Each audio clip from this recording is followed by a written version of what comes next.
Hey YouTube, how's it going? Torsar here with another sports talk video. Today I'm going to be talking about currently one of my favorite subjects in the NBA just because him and his team are bringing me so much easy content to talk about. But first, I'd like to talk about my subscriber count. I don't really like to talk about it too much. As you guys know, if you watch my videos, I usually don't even mention anything about it. At some point, I do need to make a little push, talk about it maybe more often, just to try to get that sub count up. I know it can be kind of cringe, especially when you see some of these bigger YouTubers and they're constantly going on about it or they mention it every video. I try not to do it, but at the same time, I would like to get that up to, at least 1,000 so that at that point I can really just not forget about it and maybe only talk about it at certain thresholds. My videos are doing very well for what I was expecting. They're actually getting more views than I have subscribers, which usually that's not the case for especially if you see bigger YouTubers. They usually get far less views than they have subscribers. I know it's tough. You don't want to clog up your feed, but I'm not putting out a video every day. I promise I'm not going to clog it up. So if you're watching this video to begin with, thank you. I hope you enjoy it. But please consider subscribing because I really need the help for now. And I promise once I get there, I've already been talking about it very little, but you'll hear about it even less. But anyway, today I'd like to talk about Dillon Brooks. Dillon, the villain, Brooks. He was, let's face it, scapegoated by the Memphis Grizzlies. And I'm not sure how I feel about that. Part of me wants to say, you get what you deserve. I mean, these guys are very lippy, very mouthy. That was the culture in Memphis. But at the same time, I do feel kind of bad because I don't think he really was the main driving force behind that. I think he just kind of, how some wrestlers back in the day, they kind of had to, or they found themselves in the role of the heel even when they didn't want to be. And I think that's what kind of happened to him. Now, I think the bigger problem is still there, and that's Ja Morant. This kind of started last year where they had a little bit of success, and all of a sudden they're just mouthing off, getting really overconfident. And you don't really see that that's more like an NFL type thing that you see guys being more out there with their competitiveness. The NBA is usually more of a controlled environment. That was definitely the way it was under David Stern. It's been like that under Adam Silver. And you just don't see guys trying to rile up other players, especially because people just remember what you said. Ja Morant with the whole, oh, I'm good with everyone in the West. Well, really, are you? And it's kind of amazing to think that despite everything that happened this year, they were still the number 2 seed. This isn't like some team that fell off and had to get in through the play-in tournament. They were still the number 2 seed. I know the West is a little bit down this year, but you see a guy like Dillon Brooks. Now, he's played his whole career in Memphis. His numbers, I guess he wasn't very happy with his role. He actually played the most minutes on average this year out of any of his seasons. I don't know if that was due to the injuries that they sustained throughout the year, Ja Morant being out a little bit, the injuries they sustained at the end of the year, or just, that he wasn't maybe playing as bad as, or had a reduced role that he thought he was. I mean, I guess they were unhappy with his shot selection.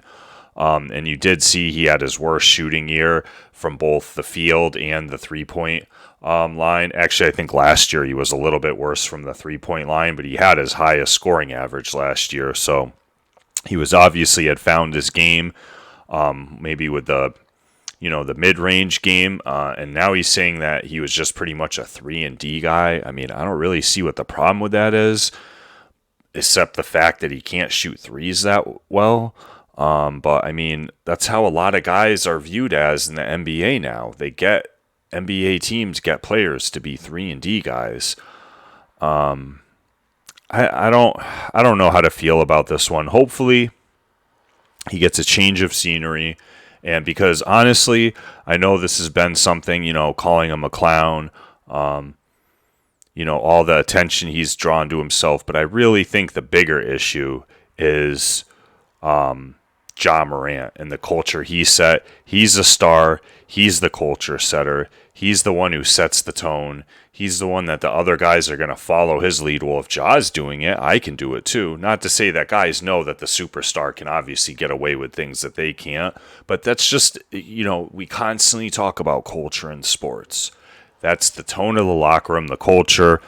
I guess the GM has come out and said that that's not going to be the case next year. And I guess this is a shot across the bow to someone like Ja Morant. I don't really see what you do with a superstar. I guess you could try to trade him. I'm not saying that they should have gotten rid of Ja Morant instead, but they definitely, because you didn't have to do this right now. Dillon Brooks is an unrestricted free agent. Now, you could have waited, and NBA free agency doesn't start till after the playoffs end. So you did not have to do this right now. Doing it so soon after the season ended was definitely trying to pin the blame on him and say, oh, well, we just cut the cancer out in the locker room, which I told you guys that was going to happen, that this was... that he was probably done. We'd probably, if you pay attention to the NBA at all, you've been hearing it, but I did not expect it to happen so soon. And that just tells you that's what they did. They scapegoated him, saying, this guy was the problem. And maybe, like I said, it was an internal shot across the bow at Ja Morant and maybe even Desmond Bane. And the GM, he just came out and plain out said it. Like, we're not going to be a mouthy team next year. Now, I don't know how they control that. I don't know how you put the toothpaste back in the tube, the genie back in the bottle, because, Ja Morant, superstars run the NBA. And, going forward, honestly, I hope this is the last video I have to make about Dillon Brooks. I'd rather actually make a video about Ja Morant and what a mouthy knucklehead he can be. And honestly, I hope I don't have to make any videos like that. Obviously, they get good views sometimes when guys do this silly stuff. The altercation with Shannon Sharp, which it was surprising to see how much Shannon actually disagreed with this move and backed him up. On Undisputed today, when I watched their segment about it, it really goes to show you maybe just how unfair this move was. And like I said, going forward, I don't have any problem with Dillon Brooks. I don't have any problem with Ja Morant. These guys are doing it to themselves. Yes, I hope guys in the NBA keep doing silly stuff that gives me things to talk about, but I don't want it to be so much from the same players over and over and over, because honestly, I'm starting to look like I have some sort of I was even hesitating on whether to make this video or not, because I'm like, man, I really don't want to give people the perception that I have some sort of Dillon Brooks fetish or something. I really don't. These are just the guys that they just keep making it easy. And when I saw this today, I just couldn't resist it.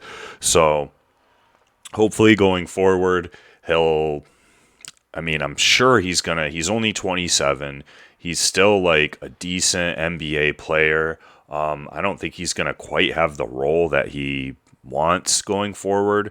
He was only the fourth option on the Grizzlies. He'll probably be lucky to find that in another team, if not just end up as a rotational bench player. But we'll see. Like I said, I'm sure he'll be picked up. I wish him all the best, and